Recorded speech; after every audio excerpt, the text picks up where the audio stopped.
Yo guys, nasa akin ngayon itong Vivo V40, ang Zeiss Portrait Master. Paano ko nasabi? Lahat ba naman ng camera, main camera. When I say main camera, lahat magaganda. From main camera niya sa ultra-wide hanggang doon sa selfie camera. Ang dami natin pag-uusapan dito patungkol sa kanyang camera features tulad ng Zeiss multifocal portrait, yung kanyang Zeiss style portrait, cinematic style portrait video at marami pang iba. Of course, hindi pa rin nawawala dito yung kanyang aura light. Ayan. So tara guys, pag-usapan na natin to kaya wag na natin patagalin pa. Let's do this!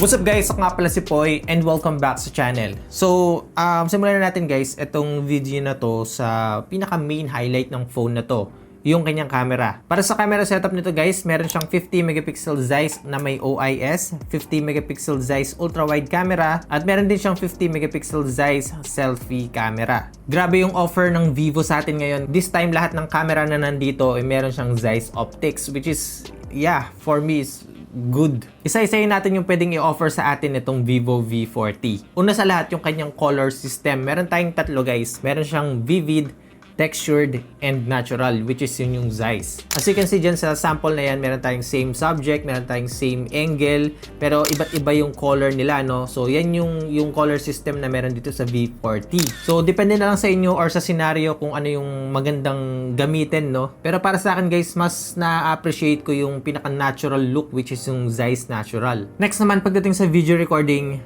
yes, from main camera to ultra-wide to selfie camera, pwede tayong mag-shoot ng 4K 30 FPS. So kahit pa nag-shoot tayo ng scenery, ng subject, ng tao, or ng selfie, ng sarili natin, makakakuha tayo ng detailed at sobrang gandang resolution. Yun yung isa sa pinaka-nagustuhan ko dito sa V40 dahil meron pa rin mga ibang smartphone na ganitong price range na nag-o-offer ng isa lang ang may 4K na resolution, no? Halos main camera lang. Tapos sa selfie and ultra-wide, madalas nasa 1080p pa rin. Sa portrait mode niya guys, meron tayong tatlong focal length, no? Meron tayong 24mm na equivalent na parang lens niya. Meron tayong 35mm at meron tayong 50mm. Bukod dyan, meron tayong available presets for landscape portrait, street portrait, natural, and classic. Para naman sa bokeh niya or yung blur sa background guys, meron tayong iba't ibang Zeiss bokeh na pwedeng pagpilian dito, no? Then bukod dyan guys, meron din tayong iba't ibang styles na pwedeng pagpilian or parang filter niya, no? Merong mala movie, black and white, and meron din yung gamit natin yung aura light. So yeah, pagdating sa kanyang portrait mode, marami tayong pwedeng gawin dito or marami tayong pwedeng pag-eksperimentuhan. Alam niyo yun, hindi lang siya limited sa shoot mo lang tapos blur yung background. So dito guys, marami tayong iba't ibang style ng bokeh, marami tayong iba't ibang focal length. At alam niyo ba na hindi lang din siya limited sa photo mode, pati sa video mode guys, meron tayong cinematic video. Meron tayong available dito na natural and Zeiss cinematic. Kung mahilig kang gumawa ng mga short film or gusto mo lang talaga na medyo cinematic yung mga montage or mga videos mo, solid din talaga kung ito yung phone mo, itong Vivo V40. Tulad nito.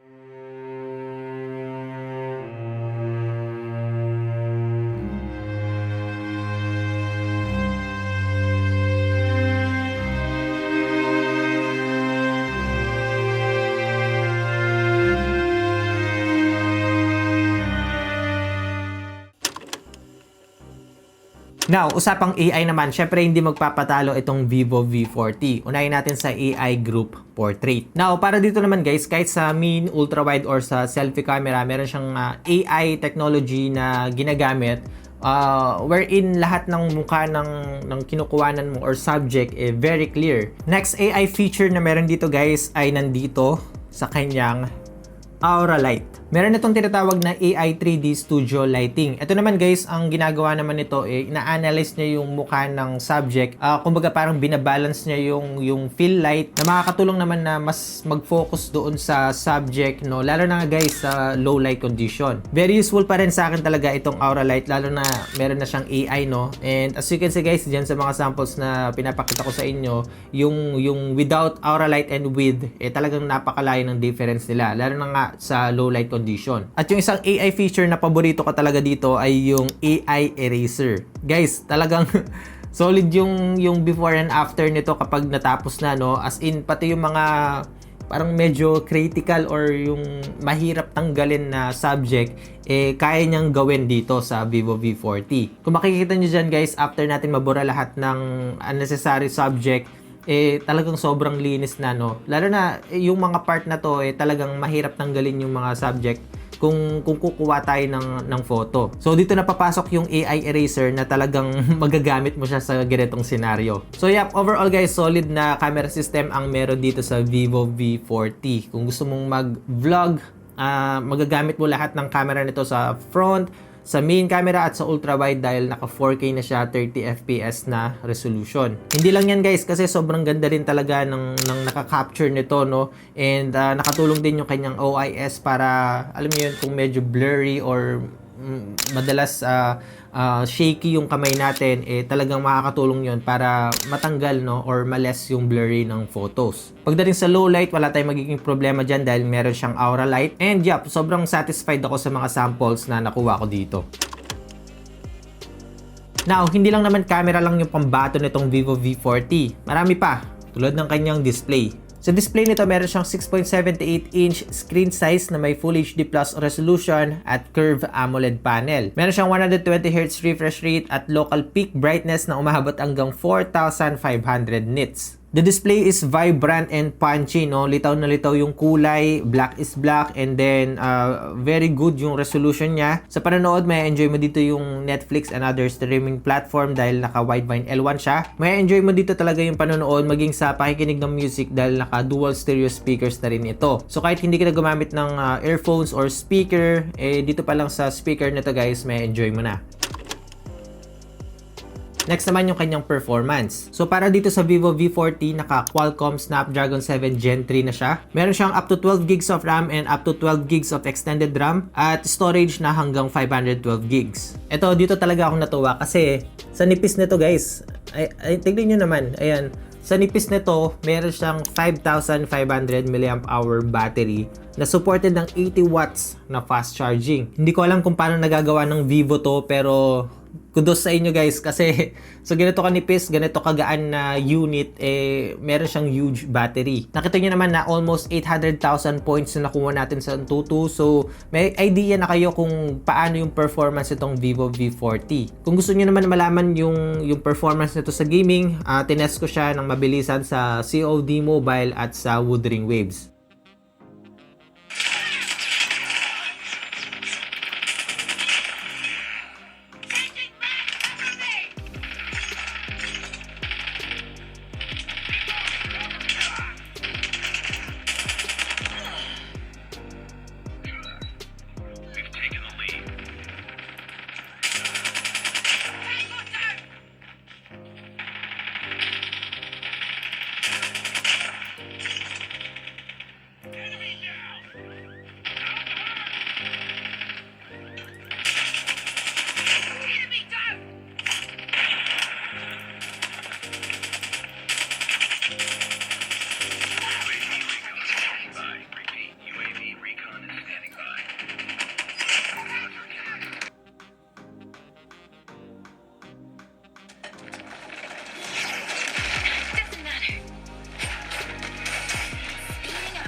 Para sa design naman nitong Vivo V40, for me nasa into matured ano na siya design. Kumbaga parang very plain, very simple, pero napaka-professional tignan, napaka-elegant, napaka-premium tignan. And actually, meron tayong tatlong kulay na available para dito. Meron tayong purple, meron tayong peach, at itong silver. Yun nga, gaya ng nabanggit ko kanina, sobrang nipis ng phone na to at magaan.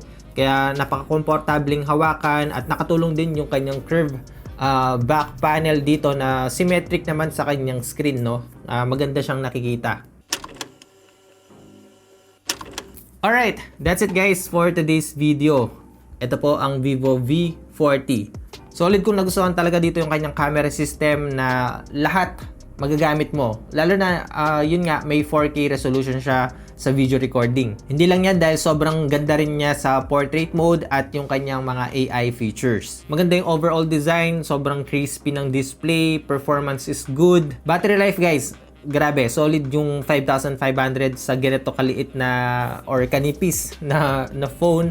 At supported pa siya ng 80 watts na fast charging. Now, for the price, no, sa lahat ng nabanggit ko, sulit ba yung presyo nito? Ang official SRP nitong Vivo V40 sa 12-256 variant ay 26,999 pesos. Para naman sa 12-512, 29,999 pesos. Sa palagay nyo, sa lahat na nakita nyo, sa lahat na napag-usapan natin dito, sulit ba siya? Comment down below. Pag-usapan natin yan. Available na to guys sa any concept stores, no, nationwide, and also sa e-com platform, sa Shopee, sa kanilang Lazada, and of course sa kanilang website. Meron tayong pre-order period, no, which is may promo sila. Meron silang freebies na ipamibigay, of course, from 17 to 27. Yung information about dito, ilalagay ko na lang din dyan sa description box. And there you go. Sana nag-enjoy kayo sa panonood at nakatulong itong video na ito patungkol dito sa Vivo V40.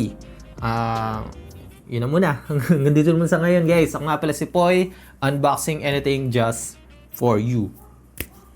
Nice!